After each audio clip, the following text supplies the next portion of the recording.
There are millions and millions of them now.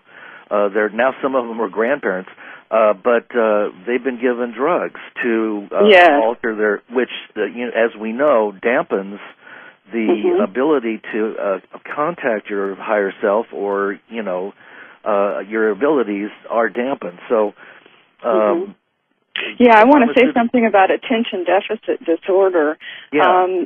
There's several different phenomena that get labeled that, and they're not all the same. And what people have been seeing with these, what we used to call hyperactive children, it used to be just boys. Boys were just high-strung, and that's just the way they are. They got a lot of energy.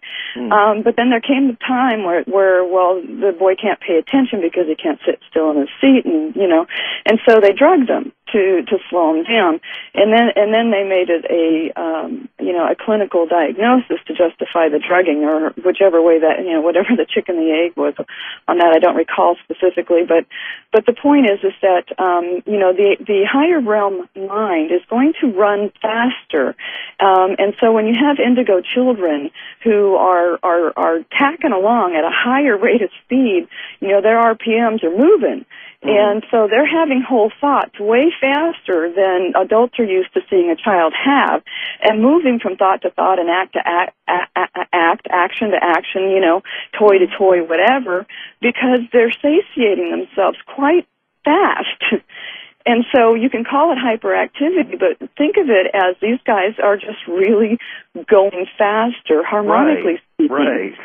In their consciousness. And it shows in their physicality, and it does look strange to us, but we need to embrace it and appreciate how fast they're learning. Yeah, that makes so much sense.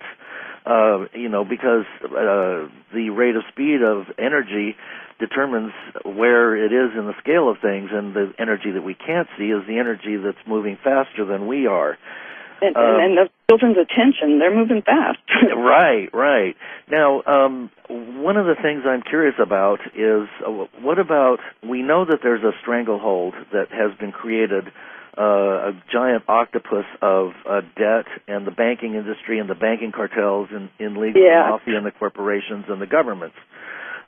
So we're pretty aware of that, but when is this going to start to collapse? I mean, well, don't worry, it's not going to collapse.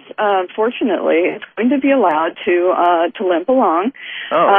However, having said that, there will be a transition as these guys at the top are arrested and held accountable. Everything, all the house of cards below that will have to tumble down. And however, the disruption won't be horrific or anything like that. Okay. We'll simply roll over to a distribution of wealth of a currency that is actually metal based, and this has actually been being worked out behind the scenes for a couple of years now. In fact, there's a rather elaborate legal replacement government to our federal government that we have under the current construct. Earlier law or earlier constitutional provisions and legislation allow for this in the kind of circumstances that we're in right now, where our government has been taken over and is hostile to the people. Right. The interim government was actually built into our system, so it's been the work to get it activated has been going on for a sufficient amount of time that we're actually ready to roll that out very, very soon now. And the financial reconstruction has already been worked out likewise.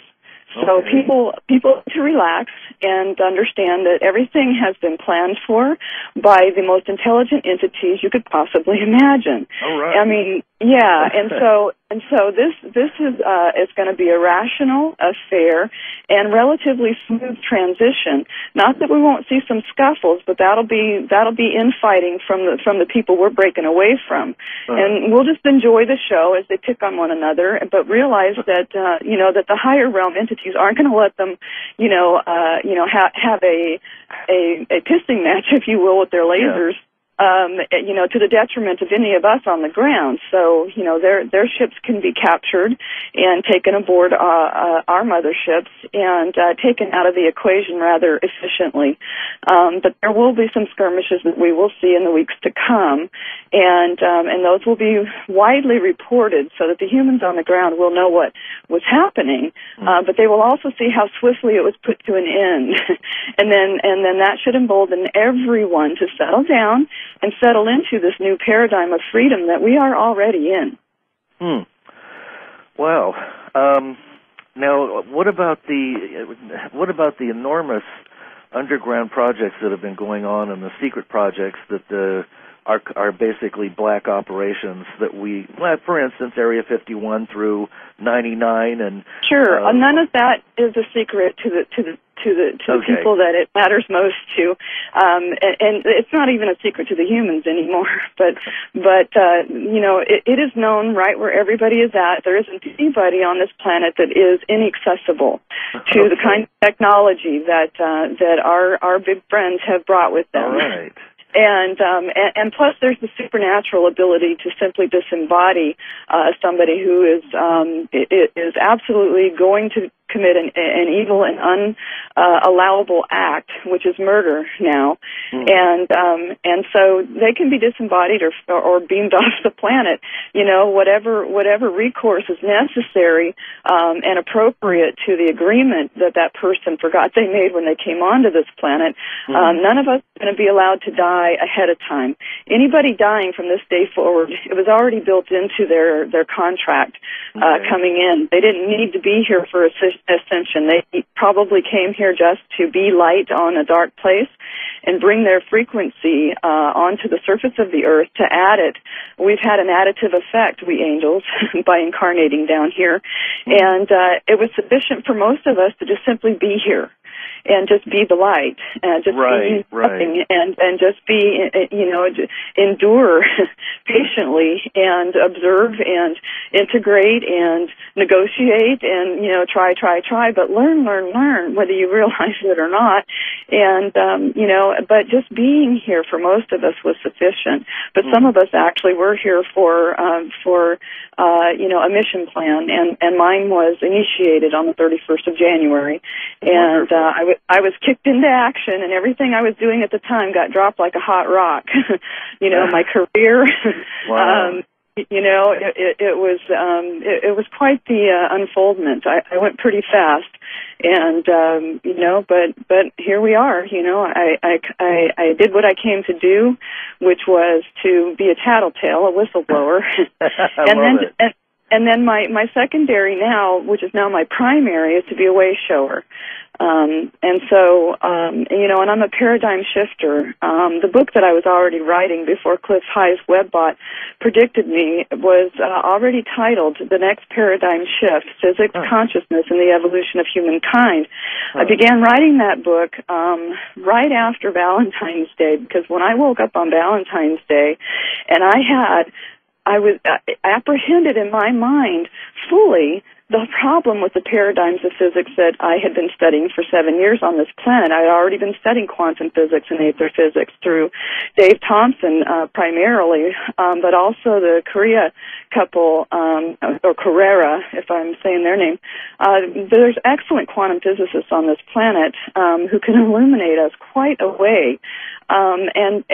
But there were gaps, there were holes here and there, and I had struggled with those over the last several years. And I woke up on Valentine's Day, and all of a sudden there was no confusion whatever. It was simple, and it was unbelievably simple, and I was shocked, and it was as if, like in the Matrix, when you see all those letters coming down the screen, and the letters have a meaning that is an image of the mind. It was a lot like that. I was really cognizant of like information pouring into my head even after I woke up. And I'm like reading it as it's coming in, and I said to my boyfriend at the time, I was like, "Oh my God, Mike, I think I'm a genius." And I laughed, and he goes, "Why do you say that?" And I said, "Because I know what's wrong with relativity theory. I know how to resolve the macro with the micro, and I get it. And I started giving him examples because he's a chemist, you know, he could track along, and he was like, whoa. I mean, it wasn't long, even with his knowledge base, before I had gone over his head. And so I decided to write a book because this was going to mean something to the right people, because when you understand the energies that intimately, I mean, we use primarily just electrons on this planet, but heck, there's a positron, there's a proton, there's an antiproton. I mean, we're missing 3/4 of the easy energy. That's just the easy stuff. You know, that's the big stuff. Free energy has been around, as far as I know. It's been around for a long time. It's just been held in the hands of... Absolutely. Exactly. So I take it that you would agree that is one of the areas that we've been held back in that will be released as the stranglehold is removed. Well, I'm happy to report, because I do run in that circle, that a great many wonderful inventions that work on water and, you know, just easy stuff without moving parts, just exchanging energy across cells and things like that. And, you know, you can power a car with a thing like that. And the days of being able to kill people who are trying to bring to market something that the powers that be didn't want there are over, because it was seeded in the consciousness of so many human beings. First, to be curious about what it was that Tesla knew, and then, you know, because they desired it so much, you know, their own what some people would call their oversoul or higher self or whatever obliged them. That's a knock on the door. You're asking for something. So whatever you set your mind to and pursue, you will get full apprehension of. You'll know all the universe has to share with you about that if you keep at it. It's almost as if we're tapping into the great mind with a capital M. Yes. And our little brains, our little minds, not the monkey mind, is kind of like a filtering device that, you know, can work with some very great ideas. And I see that we're moving towards a point when people will be restored to full consciousness. Absolutely. It's coming up so fast. It's going to make I really hope so, because this has been a long trek for all of us, and probably a lot of souls that reincarnated over and over and in many different forms. I just want to say that we have so much help. I mean, there's 144,000 Arcturans like me waking up. I also happen to have Pleiadian lines, and my Pleiadian self woke up first. My Arcturian self is waking up now. All right. And so, I love the Arcturians. But there's 144,000 of us on the ground who are coming to consciousness pretty quickly now. There's over 1 million Pleiadian humans on the ground that have Pleiadian souls enlivening them, because so many of us are Pleiadian. And so they can easily enliven. Well, I shouldn't say even easily. When your first soul is Pleiadian, and then you're a Pleiadian, then it only makes sense that whoever you are now as a human being is the same Pleiadian soul that came here initially, because they incarnate over and over and over again for this experiment. Mm-hmm. Well, we're also going to be moving beyond duality and beyond the need for labels. So absolutely. I suspect that a lot of this will become irrelevant as we quickly or rapidly... It depends on where everybody's next step is, because some people came from really high up the realms there, and some people are just going from a natural progression, evolutionarily speaking, from where we're at right now to the very next step, which would be that 4-5D, where we're kind of, in 4 stepping into 5, a lot of us, those of us coming awake. The others are in 3-4, still asleep there, not even realizing that this is even going on for them behind the scenes, because they're not tuned into these kinds of radio shows and blogs and Facebook pages and all that kind of stuff. For them, this just isn't even happening yet. Yeah. But for us, this the happening of all our anticipation since we became consciously aware that there might be a God. Yeah. Now the truth is that the God that you were waiting for was you. You were the one. You just had to knock on the door and say, "Self, I need more of me down here. Yeah, really. Got bigger work to do now. Priorities have changed. Well, now, speaking of that, there are a lot of people that are quite interested in the idea of a first contact. That is, whatever our origins are, or the Galactic Confederation